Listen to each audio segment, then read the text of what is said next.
મિત્રો, નવરાત્રિના તહેવારમાં મારી સાથે બનેલી આ એક સત્ય ઘટના હે, તો થોડો સમય કાઢીને આ ઘટનાને અંત સુધી જરૂરથી સાંભળજો. મારું નામ આરતી હે. હું અને મારો પરિવાર અમદાવાદ શહેરમાં રહીએ છીએ. મારા પરિવારમાં મારા મમ્મી, પપ્પા અને હું, એમની એકની એક સંતાન હતી. આજે હું તમને મારા જીવનની એક એવી ઘટના જણાવવા માગું છું, જે ઘટના સાંભળી તમારું પણ હૃદય કંપી ઉઠશે. દુનિયાની દરેક સ્ત્રીને પ્રેરણા મળે એવી આ ઘટના તમારી આંખો ઉગાડી દેશે. હું 12 વર્ષની હતી જ્યારે મારા પપ્પાને નોકરીમાંથી બદલી થતાં અમે અમદાવાદ શહેરમાં આવ્યા હતા.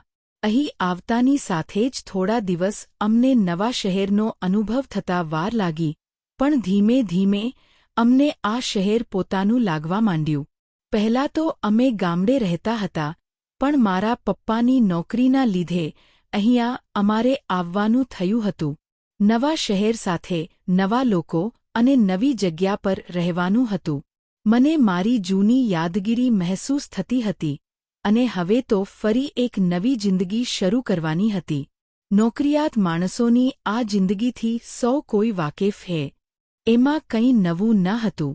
મારા મમ્મી પપ્પાને હું એકની એક સંતાન હોવાથી એમણે મને પૂરેપૂરા લાડકોડમાં ઉછેરી હતી. નાનપણથી જ મને તૈયાર થવાનો અને ચણિયાચોળી પહેરવાનો ગાંડો શોખ હતો. હું રોજ મારા મમ્મી પાસે મને તૈયાર કરવાની જીદ કર્યા કરતી.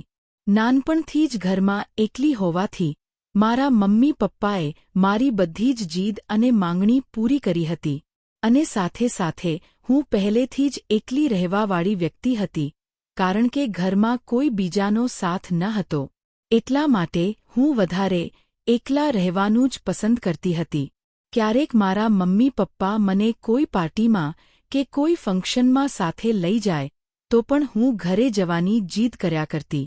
મારા પપ્પાએ શહેરની એક નાની સ્કૂલમાં મારું એડમિશન કરાવી આપ્યું અને નવી સ્કૂલમાં આજે મારો પહેલો દિવસ હતો. અંદરથી તો મને ખૂબ ગભરાહટ થતો હતો, કેમ કે અહીંયા હું કોઈપણને ઓળખતી ન હતી.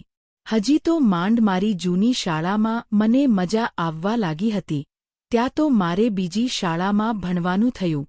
મારા પપ્પા મને પહેલા દિવસે મારી શાળાએ મૂકી ગયા અને મારા માથા પર હાથ મૂકીને કહ્યું, બેટા, એમાં ગભરાવાની જરૂર નથી. બધાને પોતાના સમજીને રહેવા લાગજે, એટલે તને મજા આવશે. હું તો આમ પણ લોકો સાથે કોઈ ખાસ વાતચીત કરનારી ન હતી, અને એમાં પણ આજે આ નવા લોકો સાથે રહેવાનો પહેલો દિવસ હતો. મેં શાળાની અંદર પ્રવેશ કર્યો અને મારા ક્લાસરૂમમાં પહોંચી ગઈ. ક્લાસ આખો વિદ્યાર્થીઓથી ભરેલો હતો. મને જોઈને ત્યાં રહેલા અમુક વિદ્યાર્થીઓ મારી ઉપર હસી મજાક ઉડાવતા અને મારી સાથે હાથ કરી ખડખડાટ હસતા રહ્યા. હું નીચે જોઈને આગળ ચાલવા લાગી અને મારી બેન્ચ પર જઈને બેસી ગઈ. લેક્ચર પૂરો થતાં 10 મિનિટનો બ્રેક પડ્યો. એમાં હું બસ મારી બેન્ચ પર બેઠી હતી અને પાછળ અમુક લોકો બોલતા હતા કે, જો તો ખરી, કેવી ચોટલી વાળીને આવી હે, ગામડિયન લાગે હે. આ એક વિદ્યાર્થીની વાત સાંભળી આસપાસ રહેલા બધા જ મારી સામે જોઈને હસવા લાગ્યા. મને બહુ ખરાબ લાગતું હતું. હું ધારું તો પણ આ લોકોને કઈ જવાબ દઈ શકું એમ ન હતી. હું તો બસ આજનો દિવસ પૂરો થાય એની જ રાહ જોઈને બેઠી હતી. શાળા પૂરી થઈ અને મારા પપ્પા મને લેવા આવ્યા. મારો ચહેરો જોઈને એ સમજી ગયા કે આજે મને શાળામાં મજા નથી આવી. છતાં મેં એમને કંઈ કહ્યું નહીં અને એમણે મને દિલાસો આપતા કહ્યું કે, બેટા, હજુ તો આજે પહેલો દિવસ હતો. ધીમે ધીમે તને ગમવા લાગશે.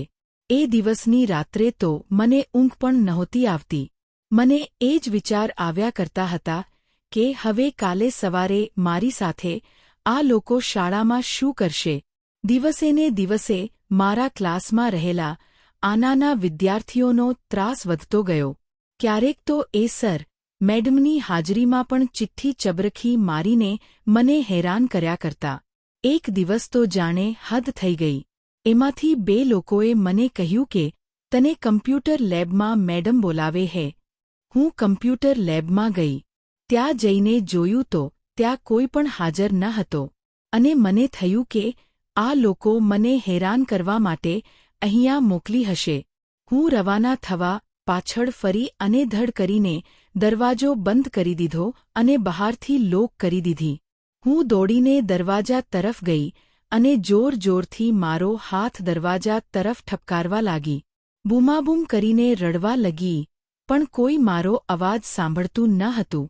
આજે તો આ લોકોએ મને એટલી હેરાન કરી દીધી કે હું મારા મમ્મી પપ્પા પાસે પણ કેવી રીતે જાઉં એ વિચારીને મને વધારેને વધારે રડવું આવતું હતું. આમ તો પહેલેથી જ હું એકલી મોટી થયેલી હતી અને વધારે કંઈ અનુભવ ન હતો, એટલા માટે મનથી થોડી ડરપો હતી. નાની નાની વસ્તુમાં ગભરાઈ જતી હતી. મારા પપ્પા ઘણીવાર મને સમજાવતા કે તું થોડી બહાર નીકળો, દુનિયાને સમજ, તો આ દુનિયા સામે લડવાની તારામાં તાકાત આવશે. પણ મને એમની વાતમાં કંઈ પણ રસ હતો નહીં.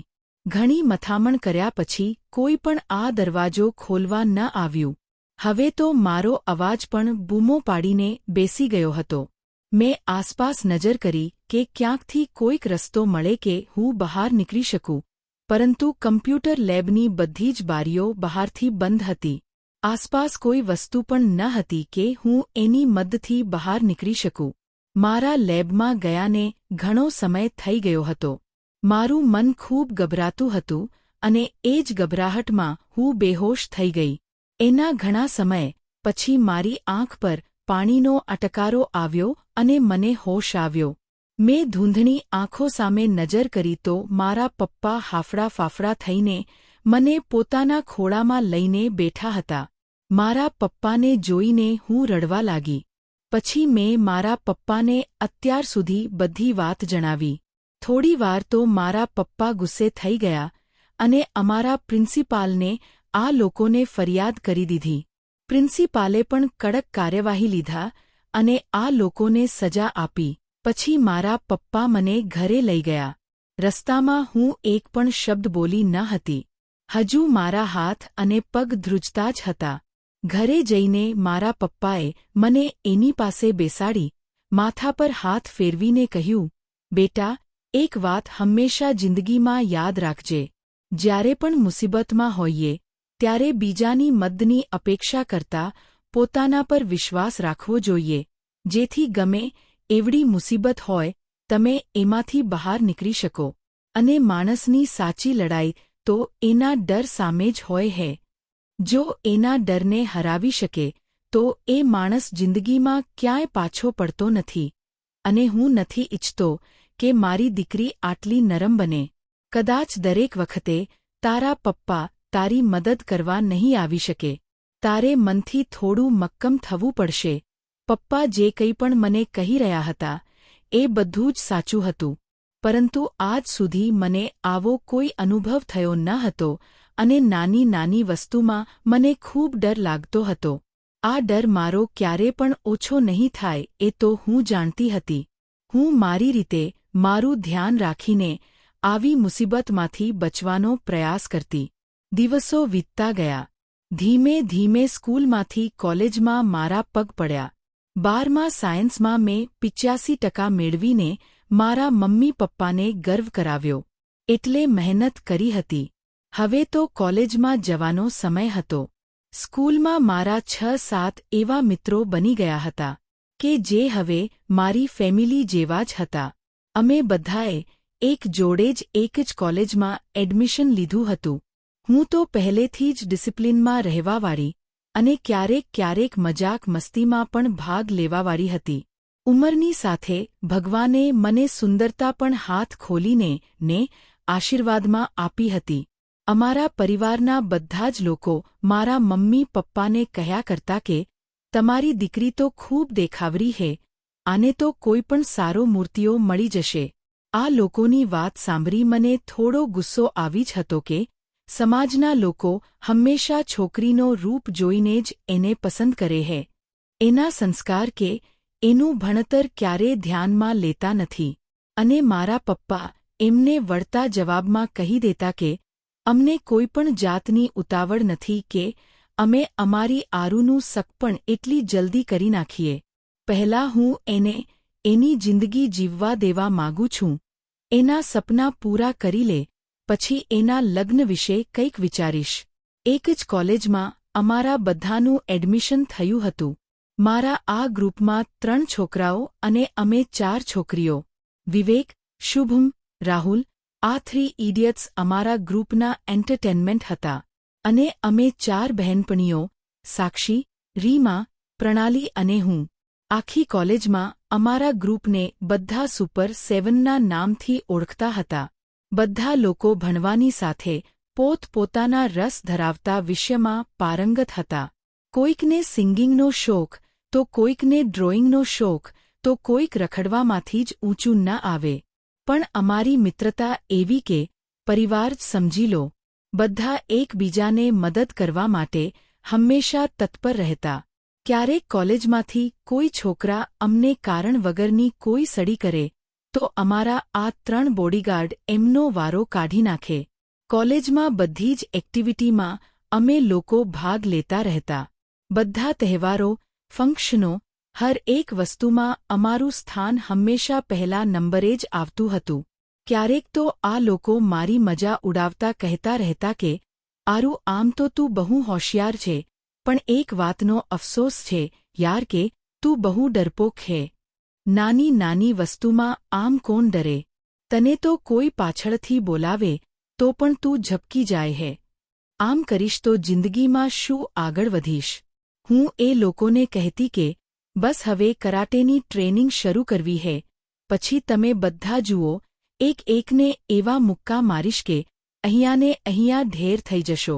અને બધા ખડખડાટ હસવા લાગતા. અભ્યાસની સાથે અમારી મજાક મસ્તી પણ હંમેશા જરૂર હતી. એમાં પણ નજીકના દિવસોમાં જ મારો ફેવરિટ તહેવાર એટલે કે નવરાત્રિ આવવાની હતી. ભાગ્યે જ કોઈક માણસ એવો હશે જેને નવરાત્રિ પસંદ નહીં હોય, પરંતુ ગુજરાતની કોઈ એવી છોકરી નથી કે જેને નવરાત્રિની રાહ ના હોય. નાનપણથી જ મને ગરબાનો ખૂબ શોખ હતો. સાથે સાથે બધા લોકો મને ગરબા ક્વીન પણ કહેતા હતા.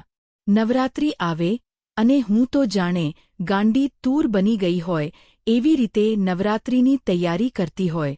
નવરાત્રિના 2 મહિના અગાઉ કયા દિવસે શું પહેરીશ, કેવી રીતે તૈયાર થઈશ અને કેવા કપડાં લઈશ એના એજન્ડા મારી નોટબુકમાં લખાવા માંડ્યા હોય. સાથે મારા ગ્રુપમાં પ્રણાલી અને રાહુલને ગરબા આવડતા ન હતા, એટલા માટે એ લોકો રમવાની ના કર્યા કરતા. હું તો ગરબાની જ શોખીન હતી, એટલે પહેલેથી જ મને બધા જ ગરબા આવડતા હતા. હું એમને આશ્વાસન આપતા કહેતી કે તમે ચિંતા ન કરો, હું તમને શીખવાડી દઈશ અને પછી આપણે બધા મળીને ગરબા રમીશું. કારણ કે જિંદગી અને ગરબામાં કયું ડગલું આગળ અને પાછળ ભરવું, જો એ આવરી જાય તો તમે સાચા ખેલ્યા છો એમ સમજી લેવું. અને બધા મારી મજાક ઉડાવતા કહ્યા કરે, વાહ આરુદેવી, વાહ! શું પ્રવચન આપ્યું છે! તમે નવરાત્રિના દિવસોમાં મારા ચહેરા પર અલગ જ રોનક છવાઈ ગઈ હોય.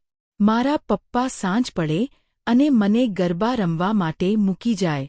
ગરબા પૂરા થાય પછી હું એમને ફોન કરીને જાણ કરું અને એ મને ફરી લેવા માટે આવી જાય. આ કાર્યક્રમ 9 દિવસ શરૂ રહે. આ વખત તો આ શહેરમાં મારી પહેલી નવરાત્રિ હતી અને આજ સુધી મેં અમદાવાદની નવરાત્રિનું ખૂબ સાંભળેલું હતું અને ક્યારેક ઈચ્છા પણ હતી કે હું એક દિવસ તો અહીં જરૂર આવીશ. ભગવાને મારી ઈચ્છા આજે પૂરી કરી હતી. હંમેશાની જેમ મારા પપ્પા મને પાર્ટી પ્લોટ ઉપર મૂકીને ગયા. હું અને મારા બધા જ મિત્રો એકઠા થયા અને હસા મજા કરતા કરતા અંદર ગયા. અંદરનું વાતાવરણ એટલું જ ઉત્સાહિત હતું કે જાણે તો સંગીત સાંભળી મારા પગ સ્થિર થવાનું નામ નહોતું લેતું. માતાજીની આરતી કરીને બધાએ એ ગરબે રમવાનું શરૂ કર્યું. મારા મિત્રો તો મને જોતા જ રહેતા કે આરુમાં તો જાણે આપણે દીપિકા પાદુકોણ આવી ગઈ હોય એવી રીતે ગરબા રમવા લાગી હે. ગરબા એક એવી વસ્તુ છે કે જે એક ગુજરાતીના અંતરઆત્મામાં વસેલું હોય છે. ગમે એવા ઉદાસ માણસના ચહેરા પર તેજ લગાવી દે. નવરાત્રિના દિવસો પસાર થતા રહ્યા. એક દિવસ અમે બધા ગરબા પૂરા કરીને બહાર નીકળ્યા અને મેં મારા પપ્પાને લેવા માટે ફોન કર્યો. મારા મમ્મીએ મને ફોનમાં જણાવ્યું કે પપ્પાની તબિયત અત્યારે થોડી ઠીક નથી, એટલા માટે પપ્પા મને લેવા આવી શકે એમ નથી. મને પપ્પાની ચિંતા થવા લાગી અને મેં મમ્મીને કહ્યું કે કંઈ વાંધો નહીં, તમે પપ્પાનું ધ્યાન રાખો, હું મારી રીતે મેનેજ કરીને ઘર સુધી પહોંચી જઈશ. સાક્ષી અને રીમા તો બંને એક જ સોસાયટીમાં રહેતી હતી, એટલે એ બંને તો સાથે જ નીકળી ગઈ. વિવેકને તો એના મોટા ભાઈ સાથે જવાનું હતું, એટલે એ તો ત્યાં જ અંદર બેઠો અને પ્રણાલીને એનો ભાઈ લેવા માટે આવી ગયો હતો, એટલે એ પણ ત્યાંથી રવાના થઈ ગયો. પછી તો હું અને શુભમ અમે બંને જ બચ્યા હતા. મેં શુભમને કહ્યું કે અહીંયાથી જ કોઈ ઓટો શોધીને હું મારા ઘરે જતી રહું. મારા પપ્પાની આજે થોડી તબિયત ખરાબ હે, એટલે એ મને લેવા આવી શકે એમ નથી. શુભમે મને કહ્યું કે તું ચિંતા ન કરું, હું તને ઘર સુધી મૂકે જઈશ. પહેલાં તો મેં એને ના પાડી, પણ ઘણીવાર સુધી ઓટાની રાહ જોવા છતાં પણ કોઈ ઓટો જોવા મળતી ન હતી. અંતે કંટાળીને શુભમે મને ઘરે મૂકી જવા માટે મેં હા પાડી દીધી. અમે બંને એની બાઇક પર ઘરે જવા માટે નીકળ્યા. રાતના સમયે હું બહુ ઓછી ઘરની બહાર નીકળતી હતી અને દરરોજ ગરબા રમીને હું વહેલી જ ઘરે જતી રહેતી હતી. પણ આજે છેલ્લો દિવસ હોવાને કારણે અમે બધાએ દિલથી ગરબા રમ્યા હતા અને સમય પણ ઘણો વધારે જ થઈ ગયો હતો. મને મનમાં મારા પપ્પાની ચિંતા થતી હતી, એટલે તો હું બસ ઘરે જ પહોંચવા માંગતી હતી. ઘનઘોર અંધારું અને આસપાસ કૂતરાઓનો અવાજ મને થોડો ડર લાગતો હતો. મેં શુભમને કહ્યું કે આજે હે તો મેન રોડ ઉપરથી જ ગાડી ચલાવજે, અંધારામાં હું બાઇક ઉપર નહીં જાવ, કારણ કે મારા પપ્પા તો રોજ કાર લઈને મને લેવા આવતા હતા, એટલે આવા અંધારાનો મને કોઈ ડર લાગતો ન હતો. શુભમે મને કહ્યું કે તું કોઈ ચિંતા ના કર, બસ શાંતિથી બેઠી રહે, મને ખબર છે કે મારે શું કરવું જોઈએ. હું બસ મારા ફોનની ઘડિયાળ સામે નજર કરીને મારું ઘર આવવાની રાહ જોઈને બેઠી હતી અને મારી નજર રસ્તા પર પડી. મને લાગ્યું કે આ મારા ઘરે જવાનો કોઈ માર્ગ નથી. મેં તરત શુભમને કહ્યું કે તું આ કયા રસ્તા પર લઈ જાય હે, અહીંથી મારું ઘર નથી આવતું. એણે મને કહ્યું કે આ મારા ઘર સુધી ઝડપથી પહોંચવાનો શોર્ટકટ છે. મને લાગ્યું કે એ પણ મને ઝડપથી ઘરે પહોંચાડવા માટે આ શોર્ટકટમાંથી ગાડી ચલાવતો હશે અને હું શાંતિથી ગાડીમાં બેઠી રહી. આસપાસ માત્ર જાડી ચાખરી અને નાનકડી કેડીવાળો રસ્તો, ચારે દિશાએ અંધારું અને રસ્તો પણ સુમસામ હતો. મારો જીવ ગભરાવવા માંડ્યો અને મેં શુભમને ગભરાતા કહેવા શરૂ કર્યું કે તું અહીંથી ગાડી વાળીને ભલે ઘરે જવામાં મોડું થાય, પણ તું આવા રસ્તા પર ગાડી ના ચલાવ. શુભમે મને કહ્યું કે માંડ આજે મોકો મળ્યો હે તો મારા રસ્તામાં આડી ના આવ, મને જે કરવું હોય તે કરવા દે. શુભમની આ વાત સાંભળી મારા મનમાં થોડી શંકા થઈ કે આ શું બોલી રહ્યો હે અને એ મને આવા સુમસામ રસ્તા પર કેમ લઈ જાય હે. થોડીવાર રહીને એણે એક રસ્તા પર ગાડી ઊભી રાખી. આસપાસ દૂર સુધી જંગલ જેવું જ દેખાતું હતું અને આ એક નાનકડી કેડી જ્યાં એણે ગાડી ઊભી રાખી ત્યાંથી આગળ કોઈ રસ્તો ન હતો અને બાજુમાં જ એક મોટી ખાઈ હતી. આસપાસ કોઈ પણ લોકોની અવરજવર ન હતી. મને મનમાં નબળા વિચાર આવવા લાગ્યા કે શુભમ શું કરી રહ્યો હે. હું તો એના પર ગુસ્સે થઈ ગઈ અને શુભમને કહેવા લાગી કે તને ભાન હે કે તું ક્યાં લઈ આવ્યો હે? મારે ઘરે જવાનું મોડું થાય હે અને તું આ ક્યાં લઈને જઈ રહ્યો હે? એણે મારી સામે નજર કરીને કહ્યું કે મને બધી જ ખબર છે કે હું ક્યાં આવ્યો છું અને કેમ આવ્યો છું.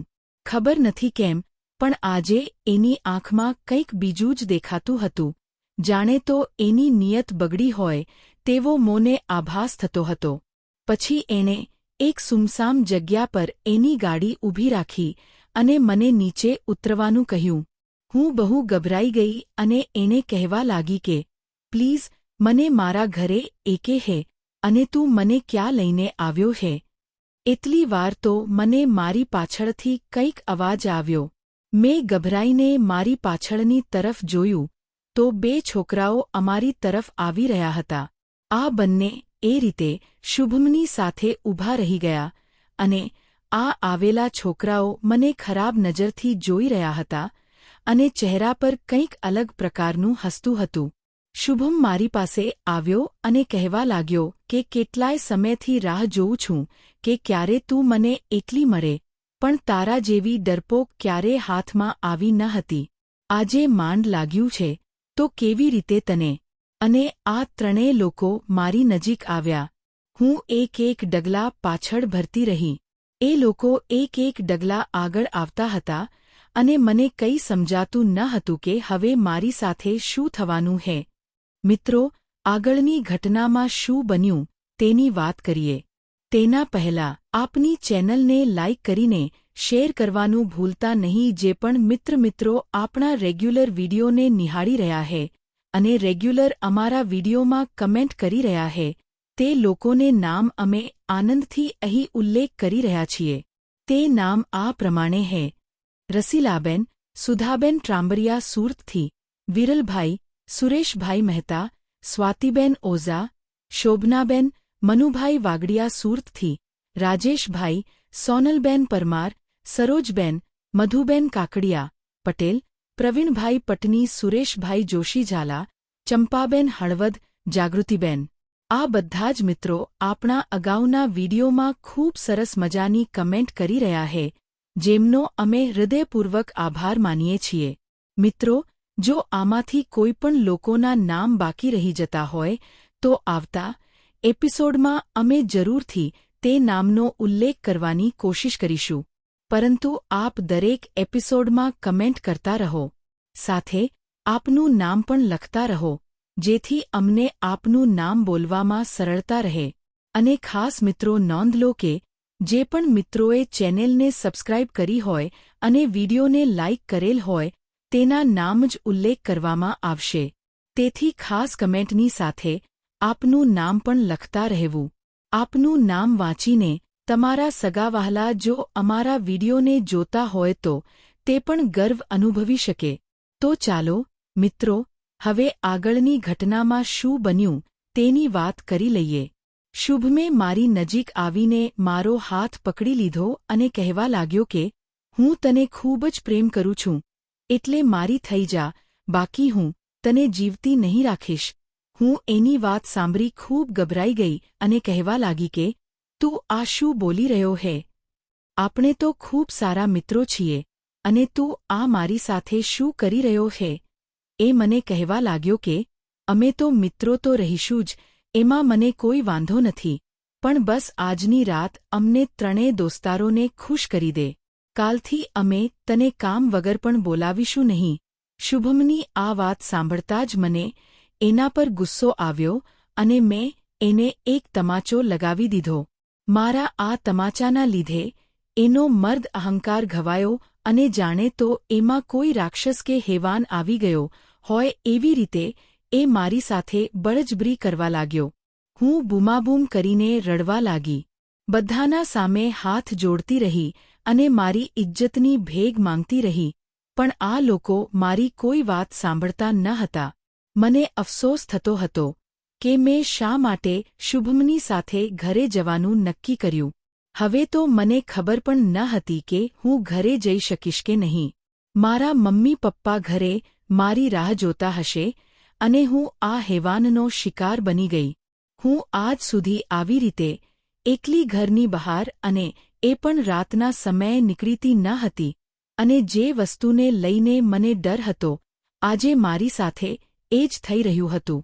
મેં મારો ફોન બહાર કાઢી મારા પપ્પાને ફોન કરવાનો પ્રયાસ કર્યો અને આ હોકરામાંથી મારો ફોન હાથમાંથી ખેંચી લીધો અને દૂર ફેંકી દીધો. હું ફોન લેવા માટે દોડી અને એકે મને પાછળથી પકડેલી. મેં છૂટવા માટેની ઘણી મથામણ કરી, પણ હું એમાંથી નીકળી શકતી ન હતી. આસપાસ એક પણ માણસ જોવા મળતો ન હતો કે કોઈ મારી મદદ કરી શકે, કારણ કે શુભમે જ મને કોઈ એવી જગ્યાએ લઈ આવ્યો હતો કે જ્યાં કોઈ પણ માણસ ક્યારેય આવતો ન હોય. મેં ત્યાંથી ભાગવાનો પણ પ્રયત્ન કર્યો, પરંતુ આ લોકોએ મને પકડેલી. હું એ લોકો પાસે વિનંતી કરતી રહી અને એના પગમાં બેસી ગઈ કે કૃપા કરીને મને છોડો, હું કોઈને કંઈ નહીં કહું, બસ મને અત્યારે જ જવા દો. ત્યારે એક બોલ્યો કે જવા દેવા માટે થોડા તને અહીં લાવ્યા છીએ. અમે કહીએ એમ કર, પછી તને જવા દઈએ. તમે જે કહી રહ્યા છો એ કોઈ દિવસ શક્ય નહીં થાય. તમારે જે કરવું હોય એ કરી લો. મારી આ વાત સાંભળી શુભમને ગુસ્સો આવી ગયો અને એણે મારા વાળ પકડીને કહ્યું કે આમ તો ગરોળી જોઈને પણ બૂમાબૂમ કરે હે, તો આટલી જીભ કેમ ચલાવે હે? તારા જેવી છોકરીઓને તો ઝાડમાં ફસાવી એ અમારી ચપટીનો ખેલ હે. મને કોઈ સૂચન ન હતું કે હું હવે કેવી રીતે મારું બચાવ કરું. અચાનક મારા પપ્પાને યાદ કરતા મને એમના કહેલા શબ્દો યાદ આવ્યા કે જિંદગીમાં સૌથી મોટી લડાઈ આપણે આપણા ડર સાથે જ લડવાની હોય હે.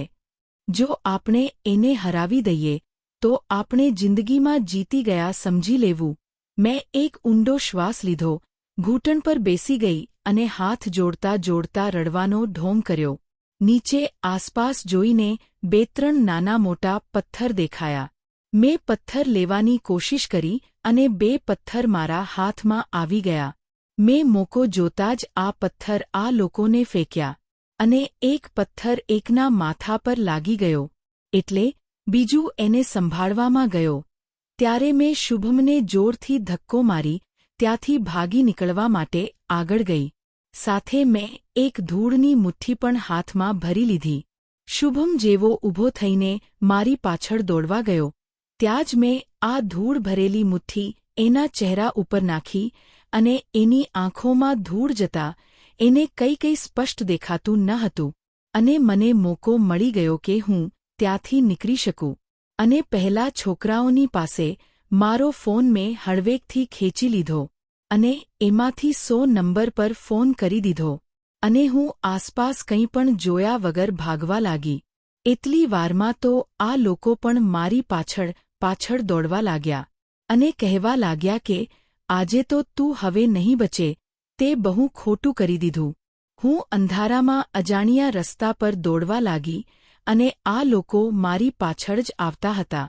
હવે આગળ મારી સાથે શું થશે એની મને કંઈ ખબર ન હતી, પણ જિંદગીમાં પહેલીવાર કંઈક હિંમત કરીને મારી માટે કંઈક કર્યું હતું એની મને ખુશી હતી.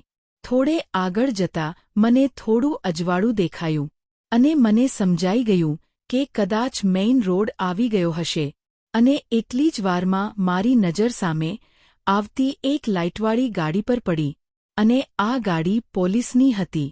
પોલીસે એની નજર સામે જ મારી પાછળ દોડતા આ 3 છોકરાઓને જોઈ લીધા. શુભમ અને એની સાથે આવેલ આ 2 છોકરાઓએ પોલીસને જોઈને ભાગવાનું શરૂ કર્યું, પણ પોલીસે એમને પકડી લીધા.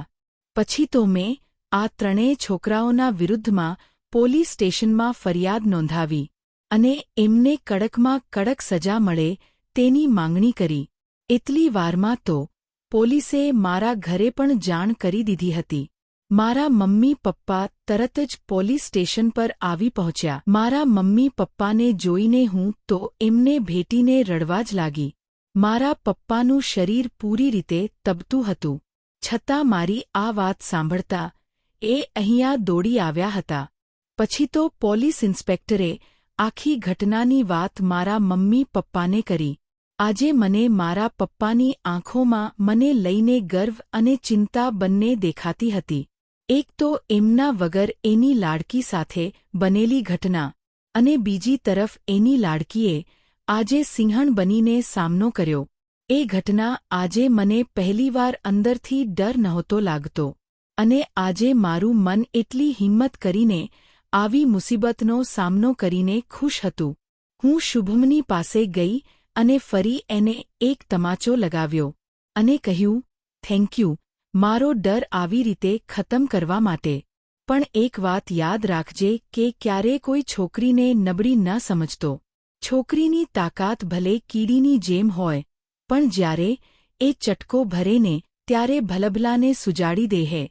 કદાચ તારે કોઈ બહેન નહીં હોય, એટલે તારા મનમાં આવા ખરાબ ઈરાદા આવ્યા. જો તારે કોઈ બહેન હોત તો તે આ કામ ન કર્યું હોત. અને હું આજની બધી જ સ્ત્રીઓને એક જ કહેવા માગું છું કે હંમેશા કોઈ નારીની રક્ષા કરવા માટે શ્રીકૃષ્ણ નહીં આવે. હવે નારીએ પોતે જાતે જ શ્રીકૃષ્ણ બનવું પડશે. અને જો એક સ્ત્રીની અંદર લક્ષ્મીમાં હોય હે, તો એની અંદર ક્યાંક એક દુર્ગામાં પણ હોય હે, જે આવા અસુરોનો વિનાશ કરે હે. બસ એ સમયે હિંમત કરીને મારી જેમ આવી મુસીબતનો સામનો કરવો પડે. અને આજના સમયમાં તો બહારના લોકો કરતાં ઘરના સમજતા ભેડિયા જ આવી માસૂમ દીકરીઓનો શિકાર કરે હે. જેથી સ્ત્રીએ પોતાની જાતે જ એની સલામતીનું પહેલાં વિચારવું પડશે. અને કહેવાય છે ને કે એક સ્ત્રીનું હૃદય મીણબત્તી જેવું હોય હે, પણ મીણબત્તી જેટલી સળગે એનું મીણ એટલું જ વધારે ગરમ હોય હે. અને આજનો આ સમય આંસુ દેખાડવાનો નહીં, પરંતુ આંખ દેખાડવાનો હે. જેથી પોતાના અંદર રહેલી શક્તિને ઓળખો અને આવા હેવાનો સામે લડવાની હિંમત ભેગી કરો. એ જ આપણી સાચી જીત હે. મિત્રો, આ એપિસોડ આપને પસંદ આવ્યો હોય તો ખાસ આપણી આ ચેનલને સબસ્ક્રાઇબ કરવાનું ભૂલશો નહીં, જેથી આવી જ સત્ય ઘટના અને સત્ય ઘટના પર આધારિત કહાની આપને સમયસર સાંભળવા મળતી રહે. તેમજ આ કહાની વિશે આપનું શું કહેવું છે તે પણ આપ અમને કમેન્ટ બોક્સમાં જરૂરથી જણાવજો. ફરી મળીશું મિત્રો કોઈ નવા એપિસોડ સાથે. ખૂબ ખૂબ ધન્યવાદ. જય માં ગાત્રાળ. જય શ્રી કૃષ્ણ.